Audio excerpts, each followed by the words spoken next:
গ্ৰহণ কৰাৰ পিছত প্ৰথমবাৰ কোকৰাঝাৰলৈ আহিছে আৰু আমি তেখেতক আদৰণি জনাইছিলোঁ। বিশেষকৈ আজি BTC অঞ্চলৰ বিভিন্ন শিক্ষাৰ সমস্যা আৰু সমগ্ৰ অসমত বড়ো মিডিয়ামৰ শিক্ষাৰ সমস্যাক লৈ পেলাই নিখিল বড়ো ছাত্ৰ সন্থা, বড়ো সাহিত্য সভা আৰু BTC চৰকাৰৰ লগত আলোচনাত মিলিত হৈছে। আৰু আমাৰ যিখিনি সমস্যা আছে, এনৰলমেণ্ট কমি গৈছে স্কুলবোৰত, ইয়াত বহুত পোষ্ট ক্ৰিয়েট কৰিব লাগে, প্ৰাইমাৰী স্কুলৰ পৰা ইউনিভাৰ্চিটিলৈকে বহুত সমস্যা আছে। এই গোটেই সমস্যাবিলাক সমাধান কৰাৰ কাৰণে এটা কনক্লুজনত আহিছে, এটা সলিউশ্যনৰ কৰিবৰ কাৰণে কিছুমান ডিচিশ্যন লোৱা হৈছে। আৰু সেইকাৰণে আমি আজি অসম চৰকাৰক ধন্যবাদ দিছোঁ কি আমাৰ ইয়াত আহি পেলাই মন্ত্ৰী ডাঙৰীয়াই আমাৰ শিক্ষা সমস্যা সমাধান কৰাৰ কাৰণে কিছুমান ইনিচিয়েটিভ লৈছে। সেইটো আমাৰ কাৰণে অনাগত দিনত এটা আদৰণীয় এটা পদক্ষেপ বুলি ক'ব লাগিব। আৰু সেইকাৰণে মই আশা কৰিছোঁ কি এইটো বছৰৰ ভিতৰতে আমাৰ যিখিনি ইনফ্ৰাষ্ট্ৰাকচাৰৰ সমস্যা হওক, টিচাৰ এপইণ্টমেণ্টৰ সমস্যা হওক, যথেষ্ট সমাধান হ'ব, সেইটো মই আশা কৰিছোঁ। আৰু বিশেষভাৱে বড়োলেণ্ড অঞ্চলত দীৰ্ঘদিনৰ ধৰি আমাৰ প্ৰাইমাৰী স্কুলত প্ৰব্লেম আছে, হাই স্কুলত প্ৰব্লেম আছে, হায়াৰ ছেকেণ্ডাৰীত প্ৰব্লেম আছে। আৰু ভাৰ্নেকুলাৰ মিডিয়ামৰ স্কুলবিলাক, বিশেষকৈ মাতৃভাষাৰ মিডিয়ামৰ স্কুলবিলাকত বহুত সমস্যা আছে।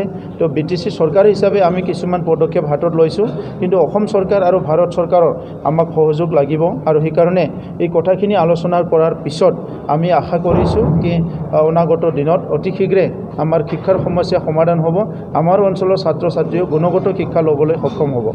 মেট্ৰিক আৰু হায়াৰ ছেকেণ্ডাৰী পৰীক্ষাৰ ফলাফল প্ৰতিবেদনৰ ৫ নং দফাক লৈ বিতৰ্কৰ সৃষ্টি হৈছে। গ্ৰহণ কৰাৰ পিছত প্ৰথমবাৰ কোকৰাঝাৰলৈ আহিছে আৰু আমি তেখেতক আদৰণি জনাইছিলোঁ। বিশেষকৈ আজি BTC অঞ্চলৰ বিভিন্ন শিক্ষাৰ সমস্যা আৰু সমগ্ৰ অসমত বড়ো মিডিয়ামৰ শিক্ষাৰ সমস্যাক লৈ পেলাই নিখিল বড়ো ছাত্ৰ সন্থা, বড়ো সাহিত্য সভা আৰু BTC চৰকাৰৰ লগত আলোচনাত মিলিত হৈছে। আৰু আমাৰ যিখিনি সমস্যা আছে, এনৰলমেণ্ট কমি গৈছে স্কুলবোৰত, ইয়াত বহুত পোষ্ট ক্ৰিয়েট কৰিব লাগে, প্ৰাইমাৰী স্কুলৰ পৰা ইউনিভাৰ্চিটিলৈকে বহুত সমস্যা আছে। এই গোটেই সমস্যাবিলাক সমাধান কৰাৰ কাৰণে এটা কনক্লুজনত আহিছে, এটা সলিউশ্যনৰ কৰিবৰ কাৰণে কিছুমান ডিচিশ্যন লোৱা হৈছে। আৰু সেইকাৰণে আমি আজি অসম চৰকাৰক ধন্যবাদ দিছোঁ কি আমাৰ ইয়াত আহি পেলাই মন্ত্ৰী ডাঙৰীয়াই আমাৰ শিক্ষা সমস্যা সমাধান কৰাৰ কাৰণে কিছুমান ইনিচিয়েটিভ লৈছে। সেইটো আমাৰ কাৰণে অনাগত দিনত এটা আদৰণীয় এটা পদক্ষেপ বুলি ক'ব লাগিব। আৰু সেইকাৰণে মই আশা কৰিছোঁ কি এইটো বছৰৰ ভিতৰতে আমাৰ যিখিনি ইনফ্ৰাষ্ট্ৰাকচাৰৰ সমস্যা হওক, টিচাৰ এপইণ্টমেণ্টৰ সমস্যা হওক, যথেষ্ট সমাধান হ'ব, সেইটো মই আশা কৰিছোঁ। আৰু বিশেষভাৱে বড়োলেণ্ড অঞ্চলত দীৰ্ঘদিনৰ ধৰি আমাৰ প্ৰাইমাৰী স্কুলত প্ৰব্লেম আছে, হাই স্কুলত প্ৰব্লেম আছে, হায়াৰ ছেকেণ্ডাৰীত প্ৰব্লেম আছে।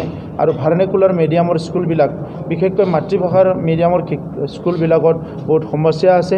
তো BTC চৰকাৰ হিচাপে আমি কিছুমান পদক্ষেপ হাতত লৈছোঁ, কিন্তু অসম চৰকাৰ আৰু ভাৰত চৰকাৰৰ আমাক সহযোগ লাগিব। আৰু সেইকাৰণে এই কথাখিনি আলোচনা কৰাৰ পিছত আমি আশা কৰিছোঁ কি অনাগত দিনত অতি শীঘ্ৰে আমাৰ শিক্ষাৰ সমস্যা সমাধান হ'ব, আমাৰ অঞ্চলৰ ছাত্ৰ ছাত্ৰীও গুণগত শিক্ষা ল'বলৈ সক্ষম হ'ব।